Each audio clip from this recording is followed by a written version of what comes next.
Alright folks, we're going to try and get started here. We got a few of you viewing right now. So there's a couple ways you can contact me with this. One is to use Edsby. I do have the Edsby messages up, and I'll be checking those regularly throughout. Another way is email. If you want to send me an email, you can do that as well. And the third way is through the YouTube chat. You do have to have a YouTube account to use the chat portion. So even if you want to just make a fake account or whatever, just so you can send messages. If you have questions along the way, make sure you're asking. Otherwise, like I said, I'm going to try and do some just quick overview of section 3.1 of the volume of Prisms and Cylinders. And then, again, if you guys have some questions, make sure you ask if there's a specific question on the out of the textbook that you want to take a look at. We can do that. Take a look at that. So again, Edsby messages through the live chat or through email, all ways that you can get a hold of me during the live session. We're going to try and stick to around half an hour at max, and then we'll see how it goes. Okay, make sure my camera's working. All right, so let's get started. We're talking about the volume of prisms and cylinders. So some key things again, just to reiterate from the video lesson. Do make sure you're watching the videos on YouTube. They'll go over the kind of lesson that I'd be standing in front of the class doing with you guys on the overhead, and get you kind of set up for it. This first little section we're doing just pretty straightforward, only a couple sections to it. Prisms, cylinders, then there'll be cones and spheres afterwards, and that's about it.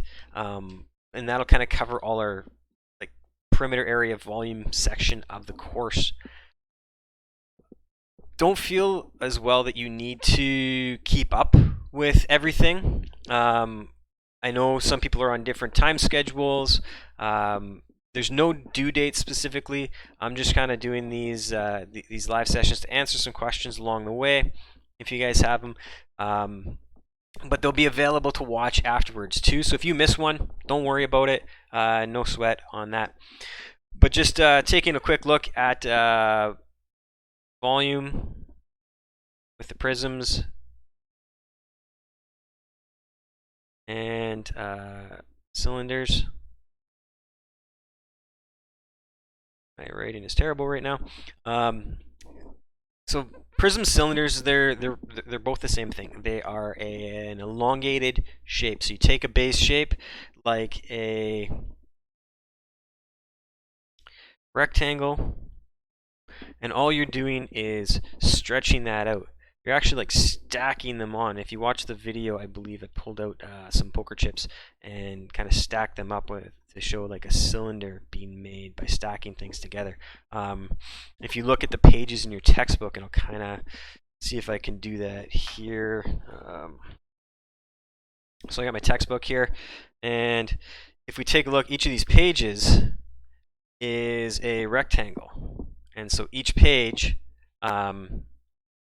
focusing very well, but each page gets stacked together, and that adds the depth to this. So when we're working with volume, we're looking at taking an area and just stacking the whole bunch of areas together so that we have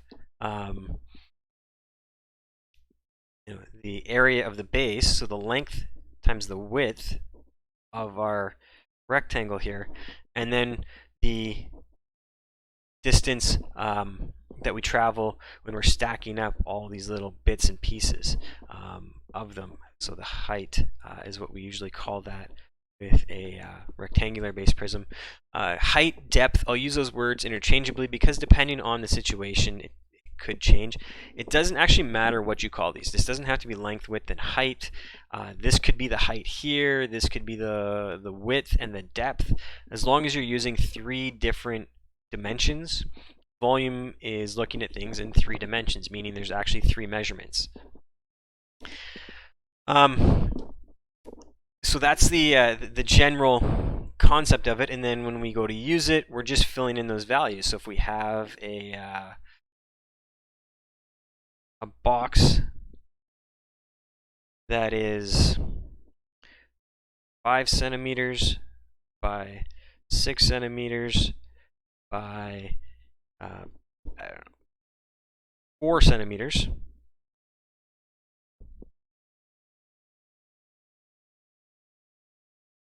volume is, and so we can get a box 5 by 6 by 4. And now another way you write by, when we're talking about dimensions, if you go to the lumberyard, sometimes you'll see, you know, 2 by 4 by 8 or whatnot written like this, 5 by 6 by 4. So we actually have the length, the width, and the height. And the way we use by, and we often convert that into mathematical language, is that we use an X. And so we often see that at the lumber mill, things like that. So our volume is the length times the width times the height of that box. And I never explicitly said that any one of these was length, width, or height, so it doesn't matter. It's your choice as to which one's which, as long as you're multiplying those 3 dimensions out. And so we actually multiply those out. 5 times 6 is going to be 30, and 30 times 4, that's going to be 120, and in this case, centimeters cubed. So the volume is 120 centimeters cubed. So that's all we're doing with the volume here, is we're just multiplying 3 dimensions together. And so that works with the area of any rectangular prism. Even if it's a square base, same idea. In the case of a triangle as the base, and I never like the way I draw these, but there's a triangular base prism. And again, we look at that triangle, and then we're stacking up a whole bunch of triangles here. So it's like a big stack of triangles. Oops, sorry, put that on the screen. So we're stacking a whole bunch of triangles. So we have our base. We have a height on our normal portion of the triangle. So that's our normal area. And so the area of that triangle is 1/2 the base times the height. And then I usually use the word depth for the length here. But we could use length. We just generally don't want to mix it up with height. So we use depth. But as long as, again, we're multiplying 1, 2, 3 measurements. The difference here between the rectangular base prism and this one is that we just have a 1/2 because we're calculating the area of the triangle at first. The one that does kind of throw a bit of a loop in terms of this, we need 3 dimensions to multiply together, would be the cylinder. The cylinder is a circular prism that has circles stacked up. Again, this could be like my poker chips all stacked up. So you're just stacking something up. And so we have the area of our circle here. And again, we have a radius, which is halfway across. So the volume of this is pi r squared, which is the area of the circle, times the height of this whole thing. And now, in the previous 2 here, if I pop them up, I had said, you know, length times width times height, multiply 3 things. Multiply our 3 different dimensions here, base, width, and height. Here we only have 2 dimensions, but remember, r squared actually means r times r. So technically, we are doing pi times r times h. That's our r squared. So we're actually multiplying 1, 2, 3 dimensions. And that's giving us our 3D formula for this. Ethan's got to quit dropping his phone because that sounds like a regular annoyance in a class. So I'm trying to keep this on screen and things like that too. I noticed that comment. There is a slight difference from what I see on my screen as to what's being broadcast sometimes. So if you can't quite see something, let me know. I got a weird camera setup here, and some things disappear, or I think they're on the screen and they're not on the screen. So let me know if you can't see something right away. The other big thing to note out of this section is just that concept of capacity versus volume. If you were to look up another Greek term here, but Archimedes is a guy from ancient Greece, and he had this problem about finding out whether a crown was made of gold or if it was fake or whatnot. Anyways, he used this concept called displacement. And so what that is, if you ever fill up a pot of water and then you drop in, you're going to boil some potatoes, you drop in your potatoes, and then the pot was already full, you add the potatoes and the water that spills out. That is because the volume of those potatoes, the space they took up, is the water that spilt out. So that actual amount of water that spilt out is just like the volume. So if you actually measure the amount of water that was spilt out, that is the volume that we're calculating. The capacity would be actually how much water we poured into that pot. So that's the difference in terms of volume and capacity. And so the capacity, there's a couple relationships that we do have that are important to work with. 1 liter, so we usually measure capacity in liters. We're going to try to stick to centimeters, meters, and liters just for convenience sake with this unit here for the most part. So 1 liter is 1,000 cubic centimeters. It's actually, I'll try and draw it here for you. I would draw a 1 centimeter, or no, not 1 centimeter, but centimeter, 10 millimeters. Nice and straight and pretty. Okay, I kind of failed at that last bit there, but this cube here, this 10 centimeters by 10 centimeters by 10 centimeters, that makes up a liter.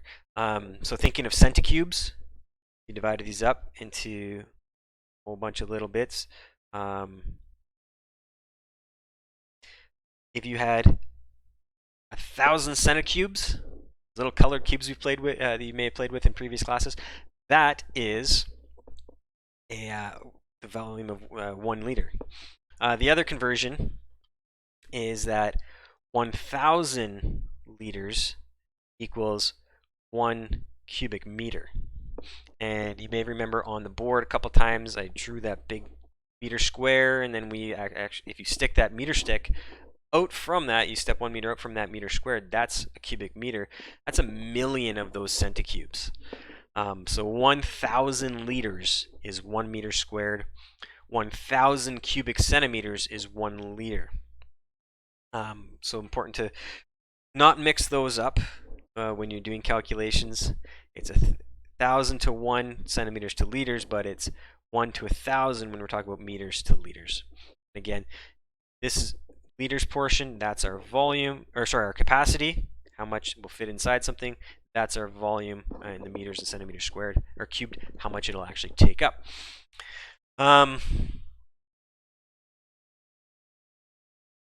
Beyond that,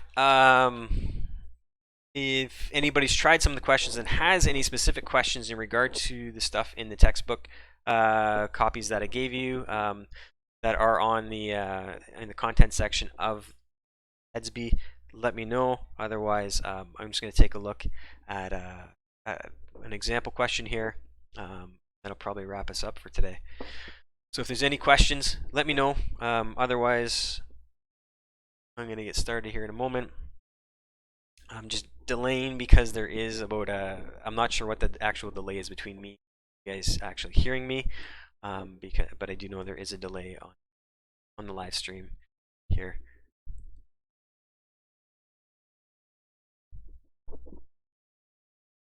Okay.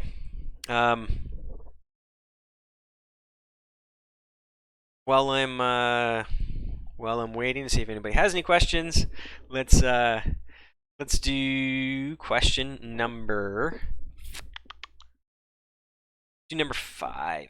Question number 5 from the 3.1 worksheet there. So question number 5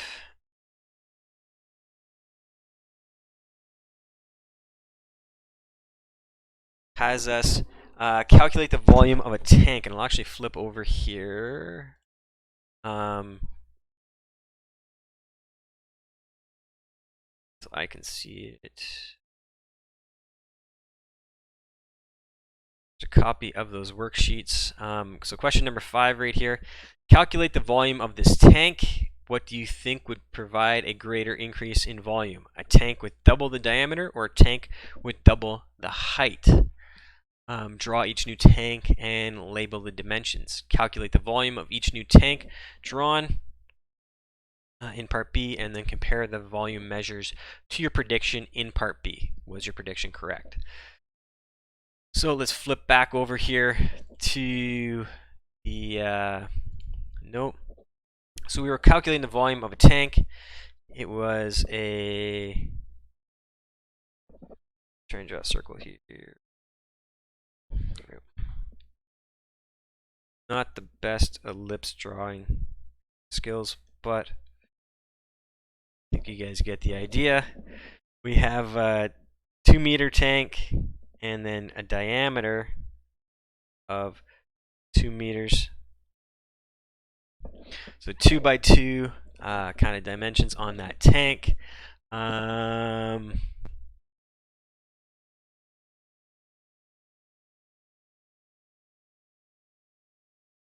And oh, what do we got here? Any messages? See some messages.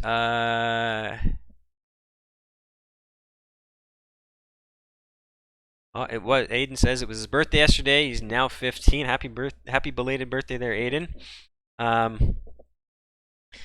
So let's finish up this question here. So the volume of a cylinder is pi r squared h. We have a slight problem in that we don't have the radius. We have the diameter. So the diameter is 2. To get the radius, we have to divide that by 2. So volume equals pi times, actually let's switch that pi out. Again, if you have a pi button on your calculator, feel free to use it, but otherwise 3.14 times 1 squared, I'm going to put that 1 in brackets, times the height of 2. Multiply all those out, and 1 squared is going to give us 1. 3.14 times 1 is 1. 2 times 3.14 is going to give us 6.28 meters cubed. So that there is the volume of this tank. So that was the part A to that question. And then if we flip over to the question again, the next part says, what do you think would provide a greater increase in volume? Tank with double the diameter or a tank with double the height?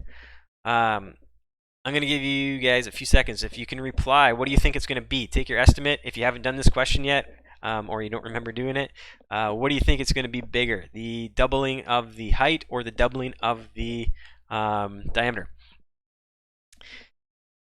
And this is actually a useful little thing. I've seen this in a couple of little trick videos that you can do with your friends to kind of win bets amongst your friends. So when you're out for dinner and you get yourself a glass, there's a little trick about what do you think is bigger if I wrap something around the top of the glass, like a napkin. So you take a napkin and wrap the napkin around the top of the glass, or stretch it down the side of the glass. Which is tall? Which is bigger? Length of around the glass, circumference bigger than the height.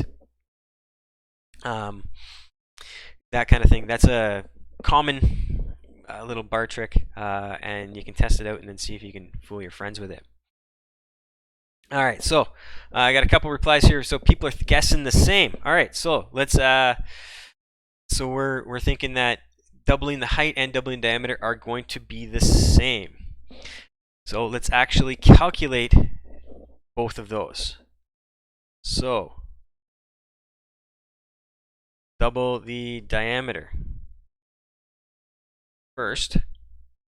So if I double the diameter, that means the diameter becomes 4, and the radius is now 2. So volume equals 3.14 times 2 squared times 2. 2 squared is 4. And then we have 3.14 times 4 times 2. And that's going to give us 25.12. And rounding to the 1 decimal place, 25.1 meters cubed. Now, if we double the radius or double the height,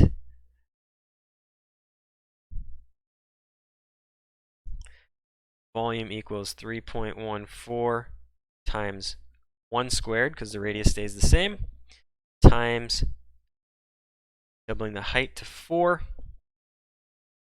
We have 3.14 times 1 times 4, and we're going to get 12.56, or rounding that, 12.6 meters cubed. So, which one's bigger? Doubling the height. Not the right answer. The diameter doubling because of this here. So when we double the diameter, what you actually do is you're multiplying it. You double something, you're multiplying it by 2. And when you double something by 2, oh, sorry. There we go. Better, guys? So here's my calculations. So what happened here when we doubled this diameter is that the radius squared doubled. So when we have r squared h, those are the things that we were doubling. Well, when you double this, you also square it. So you're actually doubling 2 r's. So remember we wrote earlier the volume equals pi times r times h. So you're only changing this 1h here, but you're changing both of the r's. You're actually doing it twice. You're making that change twice because it's squared. So a little tricky situation there. But again, you're just estimating there, taking an educated guess in part B, and then you're actually calculating it. And that's one of the great things is we can actually use these formulas and calculate the actual answers and model these situations and actually see what is the correct answer.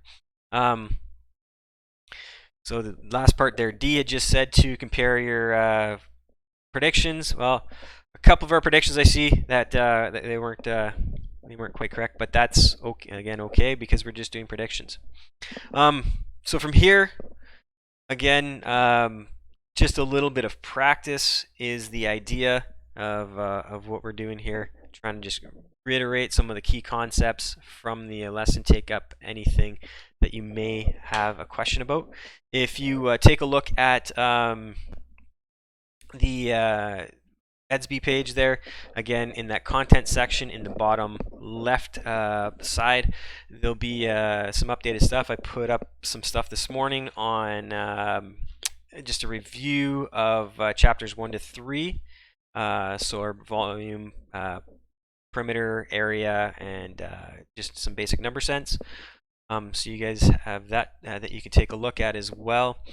If you have questions outside of these live streams, or if you can't make the live stream, you can email me. You can send me a message on EDSB. And I also said in the there's a little write-up that I put in one of the first posts on the feed of how to sign up with Remind.